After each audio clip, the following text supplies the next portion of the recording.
kitu ya kunafunzwa ndio tuende kuapply. Unfortunately our facility hapa wapeani vitabu, so kwa wale wenye wako nazo mnaweza share the writing material so that we can have this.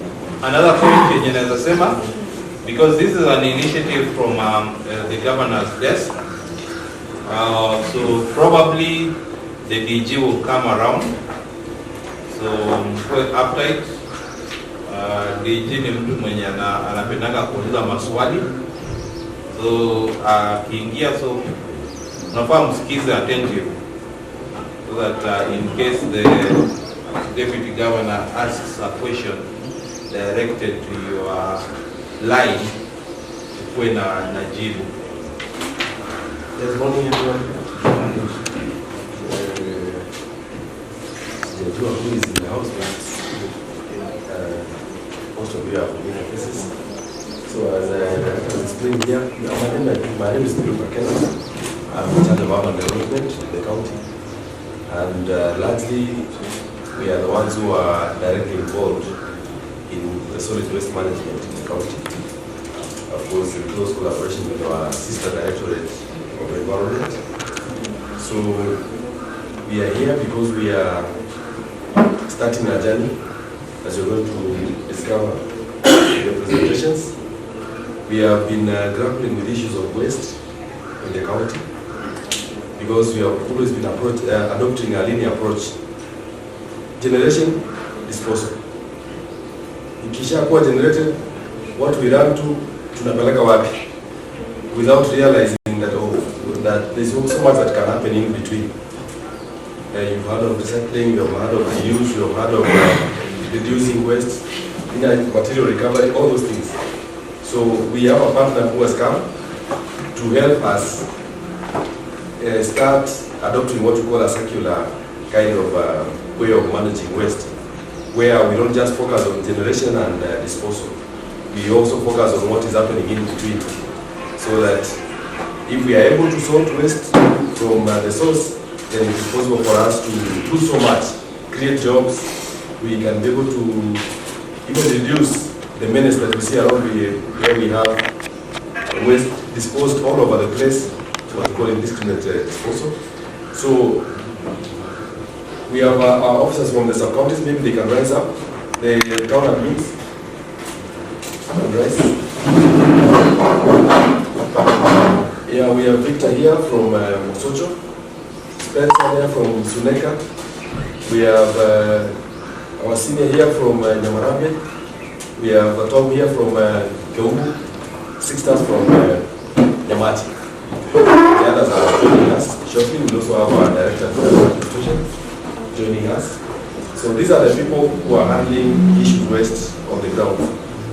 Of course, as our stakeholders. So as he said in the program, day one, we are more into government. Then as we progress tomorrow, we'll bring in CBOs and all those people who are involved in waste handling. Day three, we look at education institutions. Then finally, we look at those people who actually generate waste, the landlords and all those other people. So I expect that we are going to have an interactive session where after the presentations, those of you who have practical experience handling waste at the ground will have issues, concerns to raise. Because what we want, and I hope you are aware that we have a new act that has been passed in Parliament. It's called the Sustainable Solid Waste Management Act of 2022. You need to have a look at it, go online, you can access it, read. What it is saying, it's mandating county governments to establish what we call material recovery facilities. So the KEPRO is coming to support us in setting up such a facility where if we are able to sort organic and inorganic waste, it's possible. If you are in Nyamaya market, glass waste from Nyamaya market can find its way into this material recovery facility, then it will be sold to recyclers. The person who collected at Nyamaya can get his 2 shillings or something like that. Then we won't have a problem at Nyamaya, because it's possible once we have organic waste separate, inorganic waste, then there's so much we can do. Even those of you who come from the ground, you will realize when West is separated, it's even easier to get where you're supposed to. Yeah, so let's be attentive. Let's follow the discussion here. Let's give our input, because at the end of the day, we want to find a solution that works for all of us. Thank you.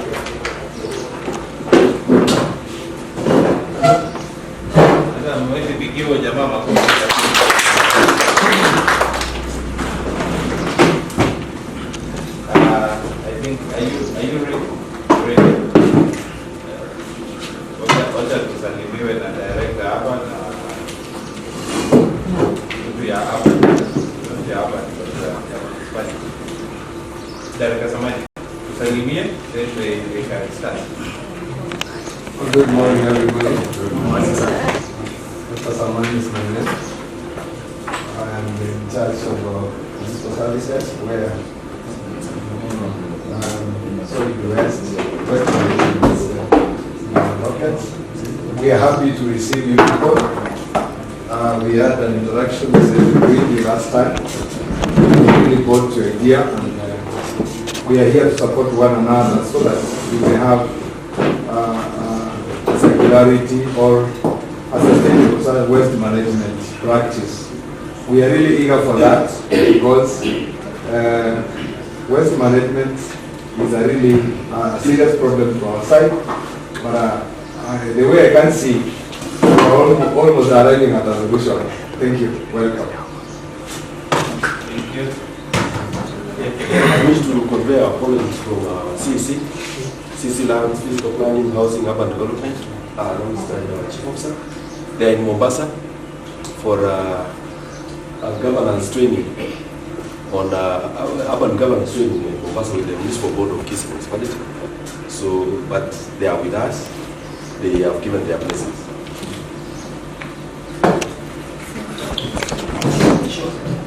Good morning. Good morning. I believe before we start, let's stand up for national anthem. Plastic bags.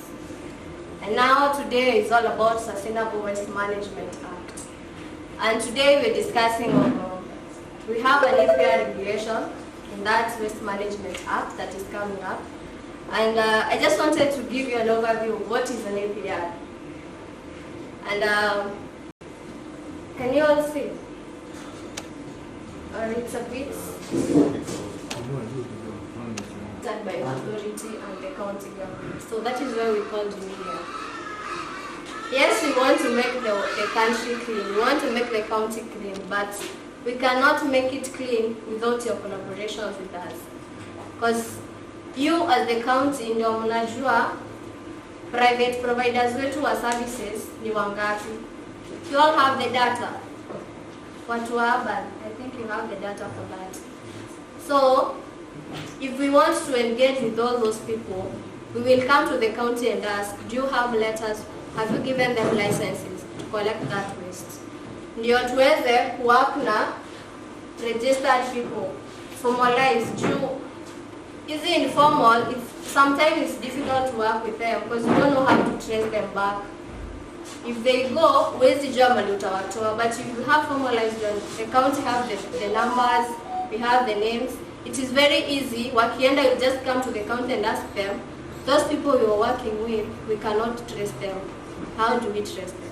So you as the county will help us to understand which people will we work with. Of course, you guys have worked with them, and that is why the very, very important people to assist us, especially when you want to have this training with them. Because when we were planning this training, we had to call you guys, because we don't want to pick people alafu tunaambiwa hawa si wa county. Na tuwezi jua bila nyinyi kutuambia, si ndio?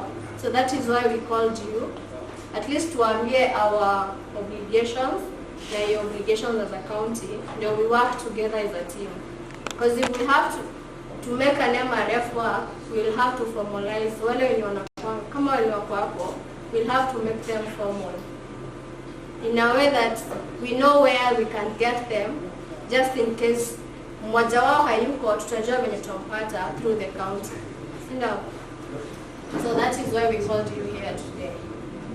So we'll also have together PRO to assist us to manage that waste collaboratively. The other commitment is circularity. As I said earlier, yetu imekuanga tu ni ile line ile kalaika moja ile una produce una dispose unaachana na hiyo story. And that now we're coming up to circularity.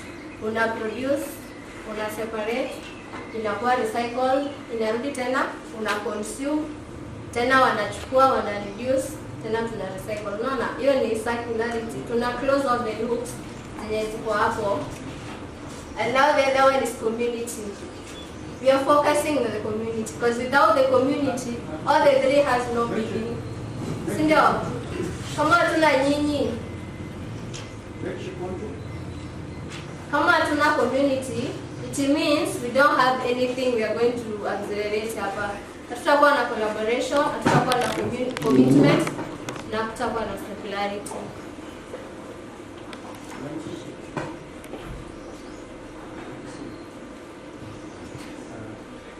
So this is our niche. Our niche is partnership, awareness, circularity, impact activities. And impact activities is tied to awareness. We have to make impact in creating awareness. Transparency, we have to be as clean as possible and as transparent as possible. And now the material recovery facility that we are developing. So I said we started in March. And now we have 11 recyclers. So maybe, yeah, that is I told you guys that my boss is coming. Ndio hiyo hapo nyuma. Na amefika sasa. Welcome. I've done introducing the first part. So the second part is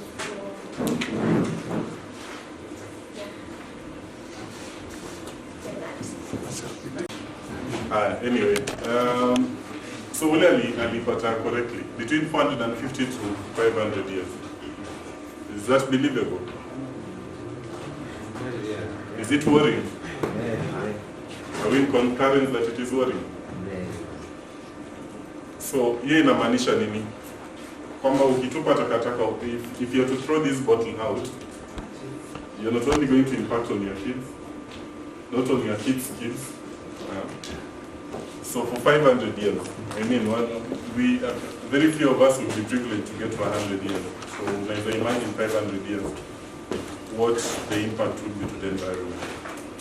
And so the challenge is locally peke. I see Bona Simba and as we proceed. You want me to come first? Okay, let's proceed. The challenge is not only locally. Je, tutazungumzia mambo ya waste na ufikiri ni Kisii County pekee. Globally, tunasema plastic waste generation per person. I think tumefika point, statistically we are getting worried that by 2050, the quantity of plastic in our water bodies will exceed the number of fish we have in terms of the population per head of fish that will be having in the water bodies.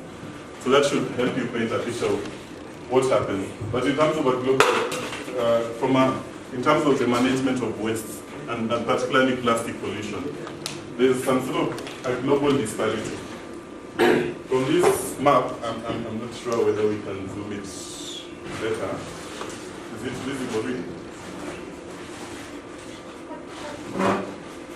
That should be better. There's some sort of global disparity to the extent that the share of plastic waste management in an African setting is quite small compared to other well-established economies. So what are we doing as a country? And what are other countries doing? So based on the unintended and quite devastating effects of plastic pollution, there has been increasing conversation on how can we manage our waste. Remember in 2016, the government banned the use of single-use plastic. So nimeruka into the Kenyan context, but maybe if I take it back from a global perspective, there's been a conversation on plastic is a very efficient packaging material, right? So the idea of eradicating it is almost impossible. So what can we do? Reduction and management, right? So that is why we've started conversations on extended producer responsibility schemes.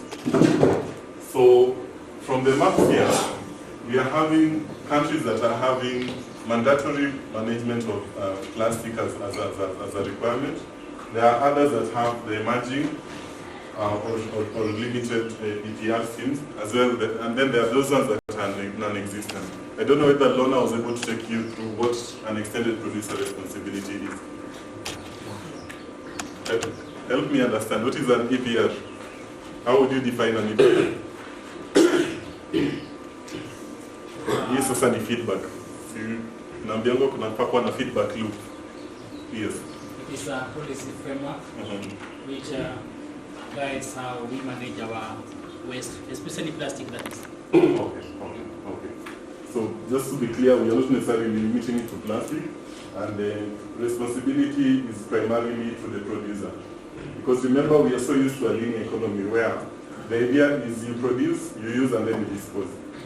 But the goal is to get into a circular economy where, after purchasing and using, we are introducing into the value chain in another form or product. So the idea is to transition from a linear economy to a circular economy. And of course, you have to go through the recycling economy. And so, ordinarily, we've sort of preferred using yardsticks. So the government wakes up and bans a packaging material in the name of, we can't manage it, it's polluting our waste and the likes, you know.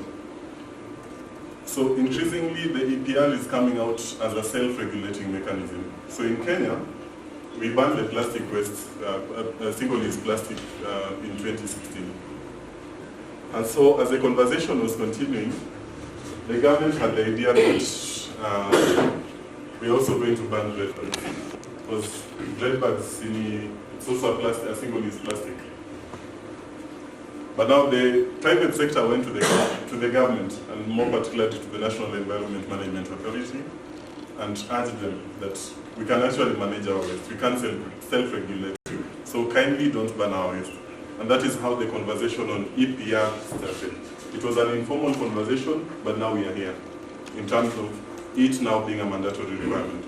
So the Sustainable Waste Management Act under Section 13 makes it mandatory that all producers will be subjected to mandatory EPR schemes. So I don't know, we've been having different conversations, and I think one challenge that was coming out is who is a producer? Can I pose a question to us? Who do you think is a producer? If we are to take the example of this bottle. The manufacturer of the bottle. Any other guess? It's all of us. Not producer. No, the producer of the product. So the act refers to the producer of the product. So in the EPR schematics of things, there is the producer and the user. So company Y would produce the bottle. Are we together? So James produces the bottle. We have Bernard here who will package it and introduce a product onto the bottle. Remember, I am a manufacturer. No EPR obligation is on me. Are we clear up to this point? Yeah. So I'm the manufacturer of the bottle. I'm not introducing it to the market. I hand it over, I supply it over to Bernard. Bernard, who places the product, kama ni juice or water, brands it, and places it out onto the market.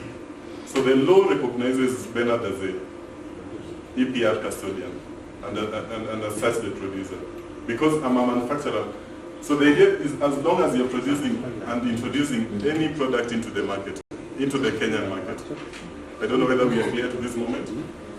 So if you are an importer, you are a producer, according to the government and the Act. To the extent that if I was to bring this Keringet bottle as a final product, despite the fact that I'm not having any production or manufacturing facility in Kenya, I'm regarded as a producer and I'm supposed to declare it at point of entry. So Section 13 of the Act specifies that all producers, whether it is sugar, whether it is really all waste fractions, whether it is electronic waste, whether it is a hazardous waste, end of life, and so you'll see an increasing dynamic to the extent that while the producer is the one who's supposed to bear the EPR obligations, there's some obligations placed on the user. So he's introducing into the market as a producer. But then the regulation goes to the extent of identifying the user. So the user is the supermarket or the shopkeeper. So Sai, you realize when NEMA comes to the county to do its enforcement, it actually won't go to Keringet. It will go to the supermarket, the person who is placing it onto the shelf. So this is a challenge also to our enforcement officers. And of course, you'll see a lot more obligations being placed on the actors of waste management in the county, to the extent that when you're enforcing, you're not only looking at the producer, but you're also looking at the user, because the user is also having an obligation to ensure that the brand owner is fulfilling their EPR obligations. So, okay. Lona had given you an introduction about Kenya, but Ndakuzia as we go by, it's among my slides. I was just giving you a global context and an African context as to how we got onto the EPR conversation. So maybe if I may proceed, I think if that's agreeable with you. Yeah. So we have a global perspective. Na kwamba globally, kumekuwa na trend, we're increasingly now embracing EPR as an approach towards managing our waste. Sababu the initial model, ilikuwa inamaanisha county government invest a lot of resources on managing our waste, despite the fact that the county government or the national government is actually not introducing the waste onto the environment. So sahi inamaanisha kwamba the producers are the ones to pay for the management of their waste. Isije kwamba tu una produce product, una introduce into the market, then after that umeachilia. So as I said, that was the African context. At the African context, wanasema up to 50 billion tons of municipal waste is generated across the continent. But surprisingly, only 4% is managed. So where does the rest go to? Landfills, right? We dispose it off onto our environment, and that is what now we are witnessing, what we are calling climate change. We were down in the coastal region, and there is a worry, and as I said, statistics have shown that by 2050, utakuwa unaenda kwa any water body, plastic is more than the fish population. Kama umekunywa maji, wewe unatupa unaamua madispand itadil nayo. I mean, even from a technical point of view, it's not feasible in the long run. And remember, the waste is not only affecting me or Simba as a municipal manager or person Y as a municipal manager, it is affecting all of us in the long run. So, I gave a random statistic as to, we wanted to know how long this would take it to degrade. Now, more worrying statistics. Toothbrush. The health experts will tell you need to change your toothbrush after is it 3 months or 6 months? 3 months. So if you dispose it and it is not recycled, it is going to remain in the environment for 400 years. Just imagine, it's not only your kid who's going to be affected. We're looking at generations and generations. So wewe kama ancestor pale chini utakuwa unaamka bado unakumbuka na waste niliacha 400 years ago bado iko in the environment. It is that bad. Cigarette, watu wa kuvuta sigara. How many of us smoke? Okay. Tuko wengi, but the idea is it will take 10 to 12 years for it to degrade. It is that bad. Styrofoam, it actually does not degrade. Haya, watu wa nappies.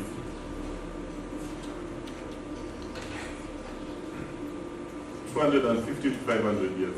And it is the most problematic waste fraction in terms of, because unfortunately it is contaminated and the like, so recycling it becomes a challenge. Coffee cup, watu wa at cafe na Java. You dispose it, despite it being a paper bottle apparently recycled, it will take up to 30 years before it is degraded. Tin cans, 50 years. So really, does that speak to the reality that we actually have a challenge and we must take charge of our environment and our waste?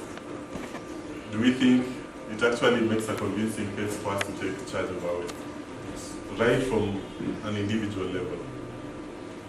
Right? So,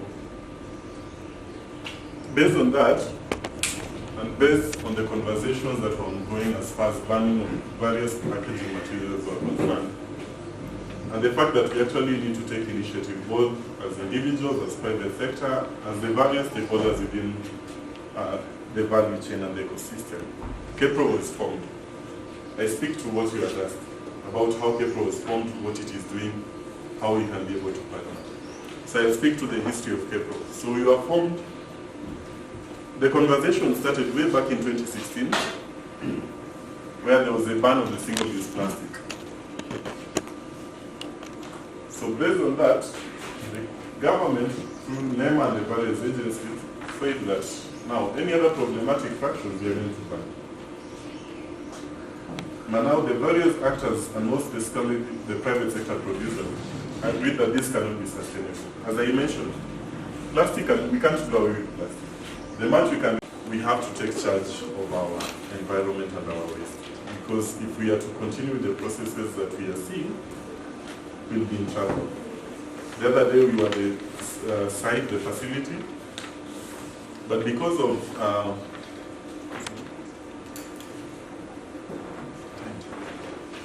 I'm told because of time I need to wrap up. But the idea is we have to take charge to the extent that we have a material recovery facility, but because of segregation of waste at source, appropriate disposal mechanism and poor collection rates, the operation of the material recovery facility will remain a big headache. And you see within less than 1 year, the facility is almost operated and become another dumping site. So I think let us be ambassadors of change. When we are back in the ground, in the villages, let us focus on empowering our communities to segregate their waste at source. It sounds sound. Asante. I think I will wrap up unless there is a really burning question. Yes. More like a suggestion or an observation. Yes. Most of the countries that are really having trouble or really trying to regulate on plastic waste are the developing countries. Yes. When you go to most of these most of the countries that are developed, that is in America, most of Europe, plastic is not really a problem to them. Yes. And in my suggestion is that we really should go back to the ground and try to find out where we're doing it from. Because the malaria here is that we're not managing our waste properly. Yes. Now we are coming up to Kunyo Panado, trying to solve the headache by coming up with so many mechanisms that to me are really going to impact on our business environment.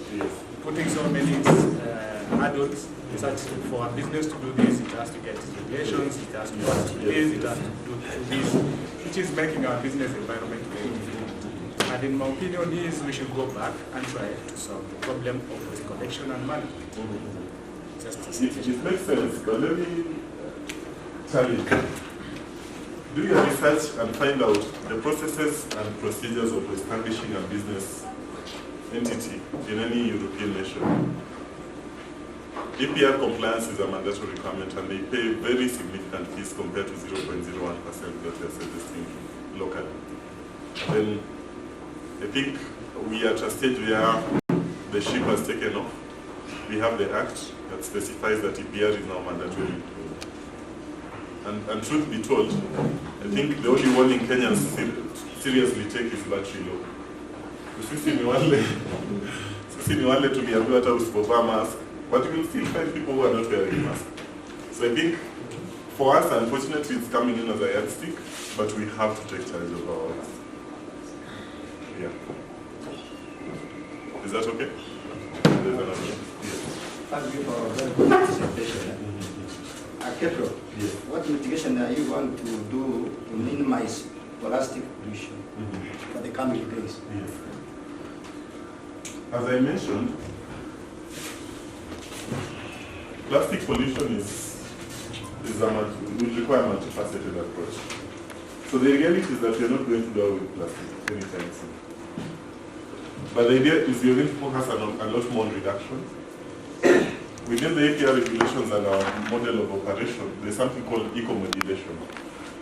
So a producer will be charged less EPRPs if they are sustainably designing their product, to the extent that if a material is more recyclable, you pay less EPRPs. If it is more stable, you pay a lot more. So that in itself will also reduce the aspect of degradability of waste. And then now legally, you also have no option. Because remember, the law is saying you have to separate your waste. You have to appropriately dispose it. If not, you are fined, I think, is it 50,000 or something per violation. The same is already happening in Mombasa, and if you go to Mombasa right now, management of plastic is increasingly becoming easy. So for us as Kipro, I think we'll be doing a lot more consumer awareness on the need for us to separate waste, to increase recycling. Because if waste is not recycled, it doesn't make a business case for recycling.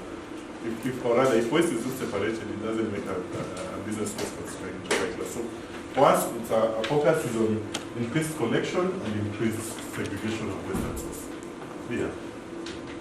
Thank you.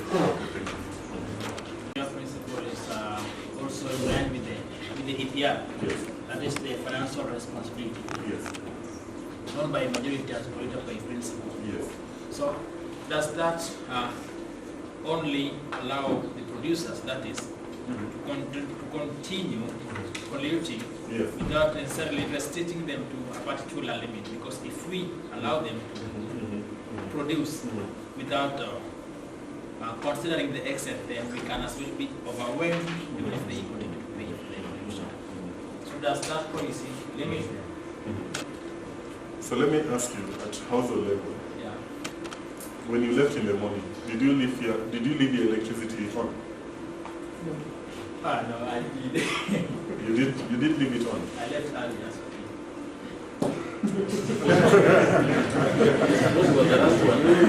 Assuming you're the last one, did you leave it on? I leave it off. Yes, why? Because I didn't like it. Are you being genuine? Is it to conserve energy alone? So tell me, if you are a producer and you are told to produce this, you're going to pay 500 bob every day, every month. In the long run, will you continue producing it? You will look for a more sustainable approach. Let me tell you how impactful it is. Coca-Cola, the soda producers. Have you noticed that Sprite is nowadays not packaged in drink bottles? Yeah. Because the idea was it was not making a business case for the recyclers. And so the government told them now, because your bottle is not recyclable, you have to figure out something. So that is why it was converted into a more recyclable and easy to manage product. So yes, while in the informative stages, we'll probably be encouraging continued pollution, but in the long run, the overheads will be too high for you to comply with EPR regulations. I mean, why should you pay people $1 million to manage their waste instead of reducing or looking for an alternatively easy product to manage and pay 20,000 instead of their $1 million? So the net effect will be that there will be reduced pollution in the sense that more sustainably produced products will be put out into the market and more easy to manage products will be available to members of the public. And remember also, there is the aspect of awareness. So as a member of the public, you'll be going and looking at, is there a recycling sign on this product? No, you don't take it. So the net effect is the producer is also challenged virtually. Good afternoon, colleagues. Am I still morning? Thank you. My name is Mobegi Eric, and I'm extremely passionate when it comes to environment. Why should we be concerned about the environment? I want to make it an interactive. I come from a background of a teacher, and we are living adult learning here, right? And I want us to take that route. Why should we be interested with the environment? Lucas. Sir? We brought in systems of, first of all, synthesizing the areas in terms of the new system of waste management. Because when we realized that the linear system has been closed through the commission of Nyambera, we said now, we as the people managing waste in municipality, we must adopt a better one which will not affect us so much. So we came up with those 6 segments, and we started synthesizing them. We started establishing transfer stations. Now, because the system of segregation, which we introduced, necessitated us to have transfer stations to replace the dumping site. So we came up with 4 transfer stations, which had some challenges, because the issue of land in Kisii is very emotive. But we proceeded. Finally, we landed at ATC transfer station, whereby we segmented it into 2. One to be taking organic, which finally we shall get compost manure out of the organic waste, and the ones which are inorganic, they are meant. In fact, they are meant. This is where we are getting even the plastics for sale. The boys up there, they are selling plastics and bottles. We removed them from Nyambera to come and make sure that they are benefiting, they can continue benefiting from the way they used to come benefit down there. Now, let me explain on the six segments, the 6 zones. The 6 zones are managed by cleaning groups who are paid by municipality. The clean groups, under the clean, there is an administrator who is making sure that segregation is done at source through the cleaning groups. We also have a public health officer attached to every zone. That is, okay, for example, Chief, one zone runs from the junction of, this junction of Jogo until Getare, Nyankongo. That is one zone. And then it goes slightly to Obowaracho. Another zone runs from Daraja Moja, Mashauri to Mwembe Menyinkwa. Another zone runs from Absa Bank, that is this place, to Kisii Hotel. Another zone goes behind Woodka up to the motel, and then Denmark. So, to ensure that there is compliance, there is enforcement and compliance, there must be a public health officer, an environmental officer from your end. There must be an enforcement team, in fact the 6 of them, to make sure that the waste is not brought in a mixed way. And then, who else again? Lorin, nimesahau nani? Kwa hiyo team? Yeah? I said administrators. There must be an administrator who is the overall. Okay? An administrator, an enforcement officer, a public health officer, and what? The cleaning group. That is the composition of the zones, whereby when the vehicles are collecting waste after they have cleaned, there must be somebody who is to make sure that the waste that is taken to a particular vehicle, because we don't mix, the compactor takes inorganic. Right. We're in this meeting to disseminate this knowledge downstream, or to cascade it to the village level. Anybody who has got an experience of Rwanda here? Rwanda? Nobody else? Pastor, you have not preached in Rwanda? I'm not. Make a point of doing that. Actually, our team is heading to Burundi in the next 2 months. Then let them stop by. Let them make sure that either on Saturday or on Sunday, find them in Rwanda. I've never gone there, but from the news. Yeah, that's okay. They have a cleaning week. They have a cleaning month. Every month, they have a cleanup. They don't go to work. As to the day of cleaning the environment. Wonderful. How many have been to Kakamega recently? Kakamega? Especially within the town. Yes, Tom. What's the experience in Kakamega? Very clean. Ukianzia hapo Kisumu, ukianza Mpanda, all the way to the town. Right? Now, what have we done as a county in terms of trying to manage our waste? One, we have decommissioned Nyambera what? Dumping site. It was a menace for several years. Then we have moved next level, whereby we have instituted a pilot MRF, right? And there is a collaboration between the 3 departments. That is municipality, I said 1, Pastor Samana has addressed it. Number 2, we have got our colleagues from